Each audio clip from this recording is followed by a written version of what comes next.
Salut tout le monde. Aujourd'hui, je lance un défi aux amoureux de Renault.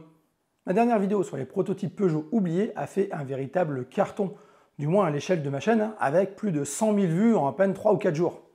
Alors aujourd'hui, je mets au défi les amateurs de Renault de battre ce record. Allez, c'est parti pour des modèles de Renault que vous ne verrez jamais sur nos routes.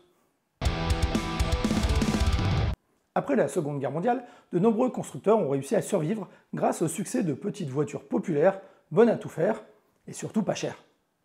Il fallait en effet permettre aux Français de reprendre la route, et Renault n'a pas fait exception à la règle. C'est donc grâce à la 4 chevaux que la régie Renault va se remettre sur pied, et une fois la machine bien lancée, les dirigeants vont revoir leurs ambitions à la hausse. Alors si on a souvent reproché à Peugeot d'être assez conservateur et classique dans son design, ce n'est pas un défaut qu'on peut attribuer à Renault. Alors pour commencer, on va parler de ça.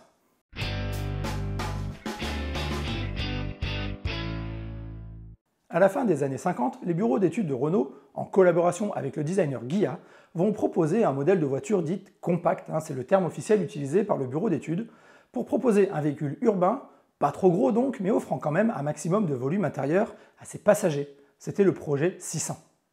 Et pour ce faire, ils vont reprendre le châssis de la Dauphine avec son moteur de 850 cm3 à l'arrière, mais lui greffer une carrosserie, comment dire, plutôt originale. En effet, la cabine passager est complètement projetée vers l'avant et le capot est à l'arrière. Ouais, ça roule dans ce sens-là. Cette sorte de premier monospace, en installant les sièges avant sur l'essieu avant, offre donc une habitabilité record pour une voiture d'à peine 4 mètres de long.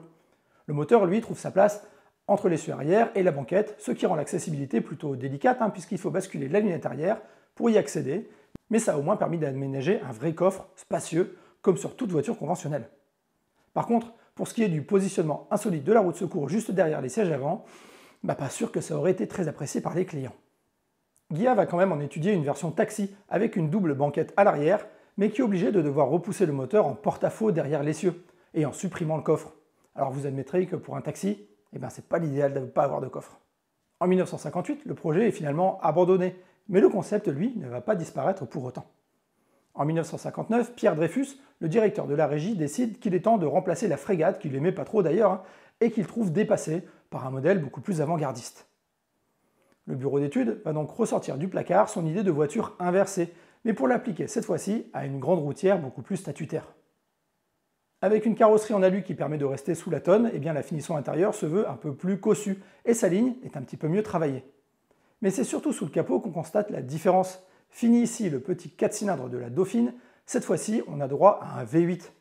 Bon, ils ne sont pas allés chercher bien loin, puisqu'en fait ils se sont contentés de reprendre le 850 cm3 de la Dauphine, d'en coller deux à 90 degrés pour en faire un V8 1,7 litre de 90 chevaux. Et les designers vont donc proposer 3 variantes de ce modèle. Le premier sera équipé du V8 en porte-à-faux arrière, mais gros inconvénient, pour mettre les bagages dans le coffre, il faut passer par l'intérieur en basculant la banquette arrière. On a connu plus pratique. Le deuxième exemplaire va donc corriger ce problème en replaçant le moteur en position centrale, ce qui permet d'accéder au coffre comme sur n'importe quelle voiture. Par contre là, dommage pour les mécanos qui devront mettre les mains dans le cambouis. Enfin, la dernière version, avec son arrière fastback, lui donne déjà des airs de monospace moderne, presque 30 ans avant l'arrivée de l'espace.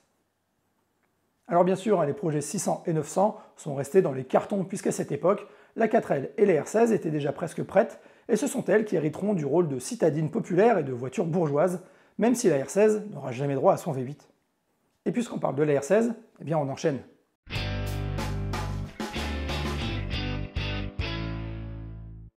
Sortie en 1965, la R16 a connu un réel succès puisqu'il s'en est écoulé pas moins de 1 800 000 exemplaires et qu'elle sera restée au catalogue jusqu'en 1980. Pas mal pour une voiture imaginée au début des années 60.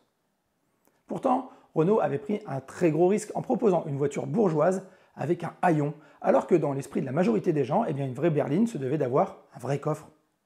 Alors pendant son processus de développement, le bureau d'études de Renault va aussi essayer d'imaginer d'autres variantes, comme une version tricorps ou encore un coupé cabriolet, histoire d'aller jouer sur les plates-bandes de Peugeot qui proposait déjà sa 404 dans ses 3 versions. Et c'est vrai qu'on peut avouer que c'était une vraie réussite. Moi je leur trouve vraiment un style particulièrement beau. Alors de la version à coffre, il ne reste plus aucune trace puisqu'elle va servir de base pour devenir ensuite le coupé. Mais on peut quand même se faire une idée de ce à quoi elle aurait pu ressembler grâce à Philippe Charbonneau, un carrossier indépendant et consultant pour Renault qui a fabriqué son propre modèle 3 volumes en 1966, soit un an après la sortie officielle de la R16. Bon, Je ne sais pas si c'est parce qu'on est trop habitué aux lignes de la R16, mais personnellement, je la trouve pas très sexy. Et on peut peut-être comprendre pourquoi Renault a préféré se tourner vers le modèle qu'on connaît tous aujourd'hui. Et donc, puisque cette version tricorps ne servira à rien, ils vont l'amputer de 2 portes et en faire un charmant cabriolet muni d'un hardtop. Et malheureusement, je n'ai trouvé aucune photo la représentant sans son hardtop, ce qui aurait permis de mieux apprécier la finesse de son profil. Finalement, Pierre Dreyfus a décidé de ne pas donner suite à ces modèles, puisqu'il y avait déjà la Caravelle et qu'elle aurait fait doublon au catalogue. En plus, du fait qu'elle ne partageait quasiment aucune pièce de carrosserie avec la berline, elle n'offrait aucune perspective de rentabilité. Et ce sont donc encore une fois les comptables qui ont enfoncé le dernier clou dans son cercueil. Malgré tout ça, ça n'empêchera pas la R16 d'être élue voiture de l'année en 1966 et de rester au catalogue de la marque pendant 15 ans.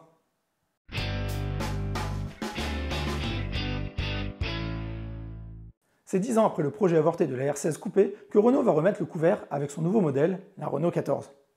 Avec sa bouille ronde, ses lignes douces et sa calandre moderne, c'était une bonne petite voiture qui a souffert d'une campagne de pub catastrophique. Tellement catastrophique qu'on en parle encore aujourd'hui et qu'elle doit être citée en exemple dans les écoles de pub de tout ce qu'il faut faire pour flinguer le lancement d'un produit.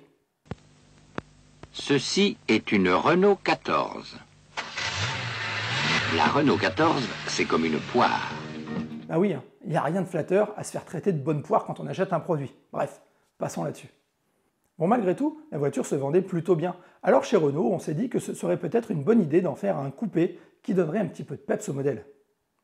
Robert Broyer, le père de la R14, va donc imaginer cette version coupée qui tranche résolument avec sa grande sœur. On passe ici de la rondeur de la compacte à des lignes taillées à la serpe d'un coupé aux allures de break de chasse. On rentre alors à cette époque en plein dans l'ère du wedge design, dont le modèle le plus emblématique sera sûrement la Lamborghini Countach avec ses traits taillés à la règle. La Renault 14 coupé sera donc résolument moderne, avec son avant plongeant, à l'intérieur duquel se cachent les phares pop-up, comme sur une Matra Bagara par exemple, et un arrière quasiment vertical. D'ailleurs, on ne peut pas s'empêcher de faire la comparaison avec la Volvo 480, qui ne sortira que 10 ans plus tard. L'intérieur, lui, peut accueillir facilement 4 personnes dans un habitacle assez fun, grâce à un système de banquettes coulissantes qu'on retrouvera plus tard sur la Twingo.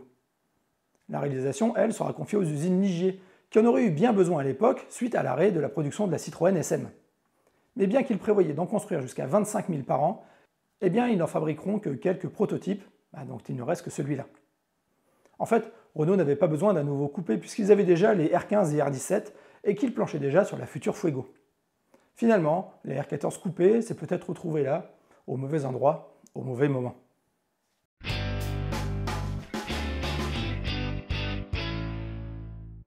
Si aujourd'hui les constructeurs automobiles ne sortent quasiment plus que des SUV, la mode a commencé en proposant des équivalents rehaussés à des modèles classiques. Mais si tout ça avait commencé avec la Twingo? En 1996, Renault avait en effet imaginé une Twingo plus utilitaire, baptisée ULM pour ultra léger motorisé, comme l'appellation des petits avions, une idée qui tentait de transformer la Twingo en un très sympathique 4x4 urbain. Connu aussi sous le nom de projet W78, Renault imaginait qu'elle pourrait être le successeur de la Renault 4 plein air. L'idée initiale de Renault était d'avoir une Twingo plus rustique avec des capacités tout-terrain, une carrosserie simple et facile à entretenir, ainsi qu'une mécanique robuste. Quelque chose de parfait pour vivre à la campagne, mais sans les inconvénients d'un gros 4x4. Autrement dit, le concurrent direct de la Suzuki Jimny. Quant à l'intérieur, il était encore plus simple que celui de la Twingo originale, qui venait alors de faire ses débuts sur le marché. Le tableau de bord était au centre, dans une sorte de console saillante en forme de bulle, des voyants lumineux se trouvaient devant le volant, et un bouton se trouvait à côté du levier de vitesse pour sélectionner la traction en mode 4.2 ou 4.4. Mécaniquement, le W78 pesait à peine 700 kg et ne disposait que de 2 sièges. Et en plus, il ne dépassait pas 3,50 m de long. Le moteur, lui, devait être le même que celui de la Twingo, le 4 cylindres 1,2 litre de 60 chevaux, avec pour seule valeur ajoutée une boîte de transfert pour apporter la puissance aux 4 roues. Alors si cette Twingo utilitaire a été abandonnée, c'est peut-être bien au profit du Renault Kangoo qui en reprendra presque tous les attributs, mais en plus grand, un utilitaire spacieux, robuste et bon à tout faire.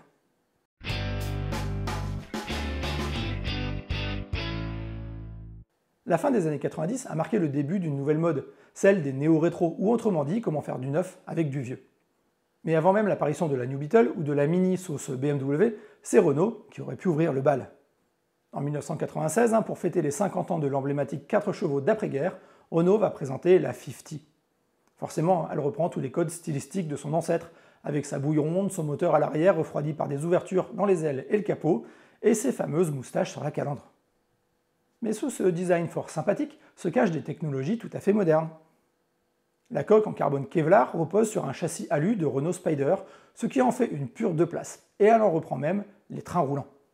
Par contre, côté moteur, eh bien le 2 litres de 150 chevaux laisse sa place au remplaçant du Cléon, le 1 litre de 60 chevaux increvable, qu'on retrouvera donc sous le capot de la Twingo et de la Clio. Bah oui, dans l'esprit de la 4 chevaux, la 50 se doit d'être économique.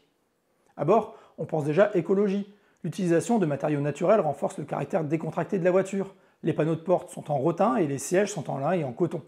Et si les sièges sont fixes, c'est l'ensemble pédalier, volant et table de bord qui coulisse électriquement pour s'adapter à la taille du conducteur. Enfin, autre preuve de modernité, un écran multifonction permet de gérer l'ensemble hi-fi, le chauffage ou la climatisation, les diverses aides à la conduite et même un système de téléphone. Enfin, le toit peut même être découvert grâce à un moteur électrique pour rouler chevaux au vent. Alors je ne sais pas vous, mais moi j'aurais adoré l'avoir sur nos routes. Alors peut-être pas dans cette configuration, mais avec une architecture plus classique, moteur à l'avant, 4 places pour en faire une vraie citadine. Et je suis sûr qu'elle se serait sûrement très bien vendue. Et voilà, les visionnaires de chez Renault ont décidé d'abandonner le projet sous prétexte que le néo-rétro ce serait sûrement pas très vendeur. Des visionnaires, je vous dis, quand on voit que la New Beetle s'est écoulée à plus de 450 000 exemplaires, que Mini vend plus de 350 000 modèles par an depuis 2011 et que la Fiat 500 a dépassé les 3 millions de ventes. Eh bien au lieu de ça, ils ont préféré attendre 10 ans pour sortir un nouveau petit coupé découvrable 2 places, la Renault Wind, qui a été un échec monumental. Enfin bref, on va pas refaire l'histoire, tous les constructeurs en sont passés par là. Alors dites-moi dans les commentaires quel modèle vous auriez aimé croiser sur nos routes, mettez un petit pouce en l'air si ça vous a plu, et surtout, n'oubliez pas de vous abonner pour ne pas rater les prochaines vidéos, et on se retrouve ici bientôt pour parler encore et toujours auto et aéro. Allez, tchuss!